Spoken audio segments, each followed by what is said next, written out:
Esse time já bateu de frente com o Boca Juniors Prime, já enfrentou o Cruzeiro do Alex e o Palmeiras da Parmalat e conseguiu vencer todos esses times.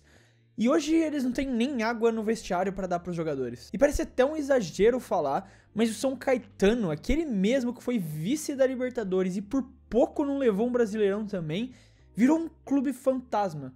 Portões arrombados, sede abandonada, salários atrasados e jogadores desaparecendo do mapa sem nenhuma perspectiva real de recomeço. Um time que já fez história aqui no Brasil hoje não tem nem camisa limpa direito para dar para os jogadores. Então, como que isso aconteceu? Como que um clube que chegou tão alto no futebol da América do Sul simplesmente caiu tão fundo no desaparecimento? E esse é mais um daqueles casos que parece mentira, mas é só a infeliz realidade de como funciona o futebol brasileiro hoje em dia. Nesse vídeo aqui a gente vai entender como o azulão do ABC nasceu, como ele conseguiu construir essa história improvável de sucesso, se tornar um dos times mais perigosos que você tinha no futebol, não só brasileiro, mas em todo o futebol sul-americano, e como simplesmente do nada eles desapareceram. Porque essa história não é só a história de um clube de futebol, mas sim o retrato de um clube mal administrado e do que isso pode fazer com um clube como o São Caetano. O São Caetano foi fundado em 1989 com uma proposta bem ambiciosa de unir os 3 principais municípios ali do ABC paulista, Santo André, São Bernardo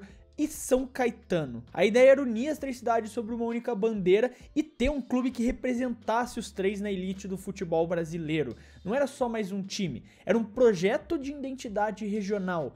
E deu certo muito rápido. Isso porque nos anos 90, enquanto muitos clubes ainda estavam tropeçando, o azulão começou a crescer que nem um foguete. Em pouco tempo ele passou de um time amador para uma figurinha carimbada nos principais campeonatos aqui do Brasil. E foi um verdadeiro fenômeno na época, era algo que realmente chamou muita atenção. Ainda mais porque não tinha uma torcida de massa, mas tinha uma boa gestão. O clube era comandado principalmente por Nairo Ferreira de Souza, que conseguia trazer altos investimentos de empresários e dirigentes locais que ajudavam a apostar numa gestão profissional e mais organizada. E aos poucos o clube foi virando referência nisso por conta da gestão do Nairo. Você tinha uma estrutura de alto nível, salários em dia e principalmente um planejamento para o clube realmente crescer no futebol brasileiro. Tudo que muito clube grande só sonhava em entregar, o São Caetano já tinha como realidade. E o resultado foi uma ascensão meteórica, tanto no Campeonato Paulista, chegando na primeira divisão de forma muito rápida, como também no Campeonato Brasileiro, chegando na primeira divisão muito cedo.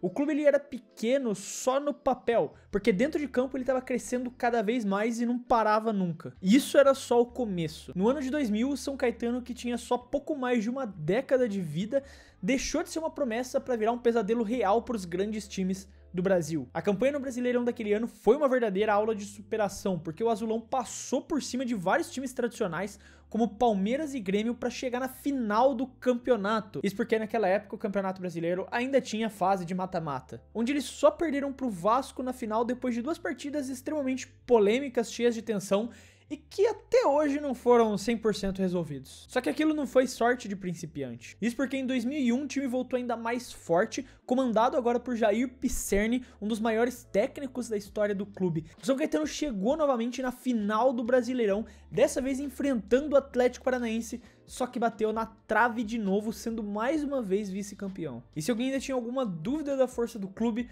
2002 veio para calar a boca de todo mundo e colocar o azulão no mapa do futebol mundial. Isso porque o São Caetano fez uma campanha histórica na Libertadores da América. Eles eliminaram o América do México, o Peñarol e a Universidade Católica para chegar na final contra o Olímpia do Paraguai. E o clube lá teve a chance de entrar para a história, só que nos pênaltis, infelizmente, apagaram esse sonho. Ainda assim era um feito gigantesco, porque a gente tá falando de um clube do ABC Paulista que não tinha uma torcida gigante, não tinha o mesmo orçamento dos principais clubes do país, e mesmo perdendo 3 títulos em 3 anos, ainda assim conseguiu chegar 2 vezes na final do Brasileirão e 1 vez na final da Libertadores. Se hoje em dia a gente tem o Fortaleza como esse exemplo de gestão de um time que sabe trabalhar com o orçamento que tem, naquela época essa imagem pertencia ao São Caetano. Eles tinham o apelido de o time operário, porque era um time que operava com orçamentos muito mais abaixo e mesmo assim conseguia competir com todos os grandes do Brasil. Só que ainda assim eles tinham bons jogadores no elenco, você pode falar alguns como Ademar, o Somália e o Serginho, sem falar principalmente na mente brilhante do Jair Pisserni, que comandava todo esse time. Foi dessa forma que eles conquistaram o respeito internacional. Eles viraram o famoso azulão, aquele time pequeno, mas que todo mundo tinha medo de enfrentar dentro de campo. Só que assim como boa parte das histórias que eu conto nesse canal, ela tem um ponto de ruptura. E a do São Caetano veio em 2004 de forma bem trágica. Isso porque o zagueiro Serginho, um dos maiores ídolos, um símbolo do clube, sofreu uma parada cardíaca em campo durante um jogo contra o São Paulo no Morumbi. E a cena foi chocante, o Serginho caiu no gramado sem reação, os jogadores em volta não sabiam o que fazer, e apesar da ajuda ter chego, ele acabou morrendo pouco tempo depois, com só 30 anos de idade. E mais tarde descobriu que o clube sabia dos problemas cardíacos do jogador e que isso podia acontecer, e ainda assim escalaram ele. A punição veio rápida e dura, com o São Caetano perdendo pontos no Brasileirão e foi envolvido também numa avalanche de críticas. A imagem do clube sério, organizado e eficiente já começava a ruir. E essa ferida ela foi muito mais do que só dentro de campo. O elenco sentiu um baque emocional, a diretoria também começou a entrar em colapso. O caso do Serginho foi um estopim para uma série de crises que viriam a acontecer. Muitos jogadores perderam a confiança no elenco e começaram a sair, jogadores importantes do São Caetano. E aqueles investimentos pontuais que eles tinham nos empresários locais do ABC Paulista começaram também a parar de entrar, porque ninguém queria se ligar com a imagem do São Caetano naquele momento. Eventualmente, em 2006, eles foram rebaixados para a Série B. E dali pra frente o que se viu foi um efeito dominó de decadência. O São Caetano foi perdendo cada vez mais patrocinadores, foi perdendo a relevância e aos poucos foi perdendo até os poucos torcedores que tinha. Sem recursos eles começaram a atrasar salários, desmontar elenco e mergulhar mais em dívidas. O que antes era um exemplo de gestão foi virando um exemplo de desorganização. O mesmo azulão que já fez os gigantes do nosso continente tremerem começou a definhar em silêncio. Depois de tantos anos de glória, de ascensão e de sucesso no futebol brasileiro, parecia que eles estavam fadados ao fracasso. Em 2013, mesmo com a contratação do Rivaldo, o time fez campanhas terríveis e foi rebaixado para a Série C.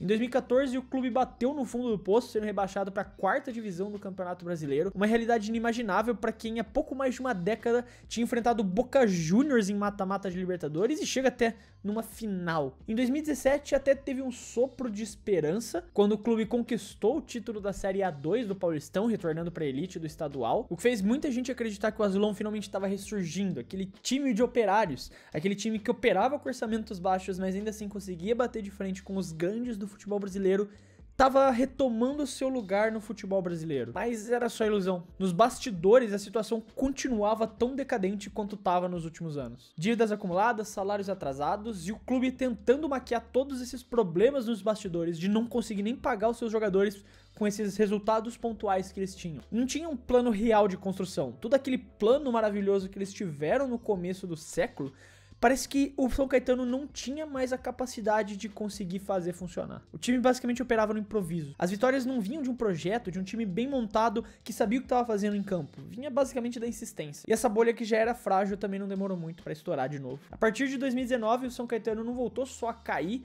mas desmoronou por completo. O que antes era uma crise virou um caos. Os salários atrasados há meses agora viraram anos. Os jogadores iam pro treino sem saber se iam jogar na semana seguinte. E às vezes até treinavam no escuro, porque em alguns casos o São Caetano deixou até de pagar a conta de luz. A estrutura foi definhando de vez. O gramado ficou sem cuidados, os vestiários foram quebrados, falta de água no estádio, ausência total de fisioterapia para os jogadores, técnicos se demitindo sozinhos, os jogadores largando tudo no meio da temporada por falta de pagamento. O São Caetano virou um sinônimo de abandono.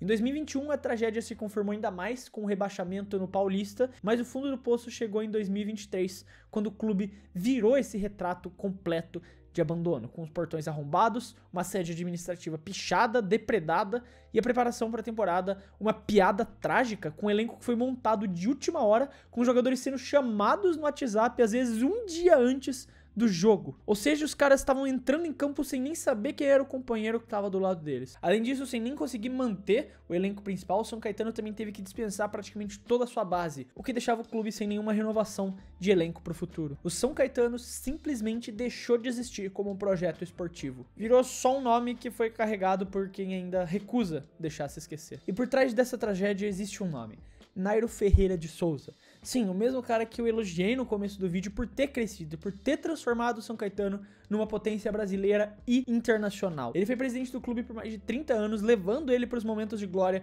e também para o fundo do poço. E durante muito tempo ele sempre foi visto como esse grande mentor do crescimento meteórico do time. Só que com o passar dos anos as máscaras foram caindo. Ex-jogadores, funcionários e até membros da diretoria começaram a acusar ele de má administração, de abandono e até de esquemas de corrupção. O São Caetano foi bancado durante muitos anos por empresários locais, porque essa administração do Nairo dependia muito dos investimentos privados e pontuais. E quando tudo isso começou a ruir, principalmente depois de 2004, sem ter uma estrutura sólida de base e uma torcida atuante ali, quando os patrocínios começaram a parar de entrar, o clube não conseguiu mais se manter financeiramente. Em 2021, o Nairo foi finalmente afastado do São Caetano por uma decisão judicial, só que já era tarde demais. A diretoria interina sumiu e também não conseguiu dar conta, não tinha um planejamento, não tinha dinheiro e não tinha comando nenhum. O São Caetano só foi se apagando aos poucos. Os documentos foram revelando o que todo mundo já desconfiava, uma montanha de dívidas acumuladas e penhoras para todos os lados. Perderam total o apoio público e o privado que eles tinham. O clube se tornou inviável financeiramente. Não tinha nada. Eles basicamente viraram um peso morto que ninguém mais queria carregar. E hoje, em 2025, o São Caetano é um time que existe só no papel e talvez até na memória das pessoas. Depois de praticamente não disputar nenhum campeonato, agora em 2025 eles disputaram a Série A4 do Paulistão. O clube permanece licenciado e ainda disputa algumas competições estaduais. Só que isso acontece mais para manter os vínculos burocráticos. O São Caetano, na prática, mal joga, mal treina, mal existe. Hoje a dívida deles ultrapassa o valor de 15 milhões de reais, que para um clube da primeira divisão é o valor de uma contratação, mas para um clube que não disputa nenhuma divisão nacional e está fundado nas últimas divisões do Campeonato Paulista, isso é uma dívida impossível de se pagar. Tiveram algumas tentativas de vender o São Caetano nos últimos anos, mas ninguém quis assumir essa bomba até agora. Alguns torcedores ainda tentaram manter a chama acesa, criaram movimentos de reconstrução, buscaram o apoio de ex-atletas, tentaram levantar algumas campanhas, mas tudo sempre esbarrou na mesma parede da burocracia, da falta de um CNPJ ativo e da impossibilidade de aprovar contas em assembleia e nenhuma fonte de receita. O que resta é só esse silêncio sepulcral do que um dia foi o São Caetano, um clube que ainda não foi oficialmente extinto, mas que tá morto, sem velório, sem homenagem, sem despedida, apenas deixado para apodrecer no tempo. O São Caetano é muito mais do que um time esquecido, é o espelho de como o futebol brasileiro pode refletir os seus heróis improváveis. Um clube que nasceu pequeno, encantou o país, formou talentos, desafiou os gigantes e mesmo assim acabou jogado às traças. O que aconteceu com o Azulão foi mais do que uma queda, foi um abandono, uma missão coletiva que foi desde a torcida até a diretoria. E hoje o São Caetano sobrevive só na memória de quem teve o privilégio de ver eles brilharem no maior palco do futebol sul-americano. Mas aí tá, o que aconteceu com o São Caetano? Lembrando que a gente tem o Discord do Clube do Fute, que a gente fica comentando sobre futebol e sobre os jogos que estão acontecendo ao redor do mundo. Então, se você quiser participar da comunidade, conversar sobre futebol também, você pode entrar no link que tá aqui na descrição do vídeo. Eu quero, como sempre, saber sua opinião, não esquece de deixar ela aí nos comentários, se você gostou, não gostou, o que você tem a dizer em relação ao vídeo. Eu sempre quero saber, então não esquece de deixar aí nos comentários. Lembrando aqui também que se você gostou do vídeo e quiser ajudar o Clube do Fute, você pode fazer isso se inscrevendo no canal, porque ajuda muito a poder continuar produzindo todos esses conteúdos aqui pra vocês. Eu quero deixar um abraço pra você que ficou até aqui, e até o próximo vídeo.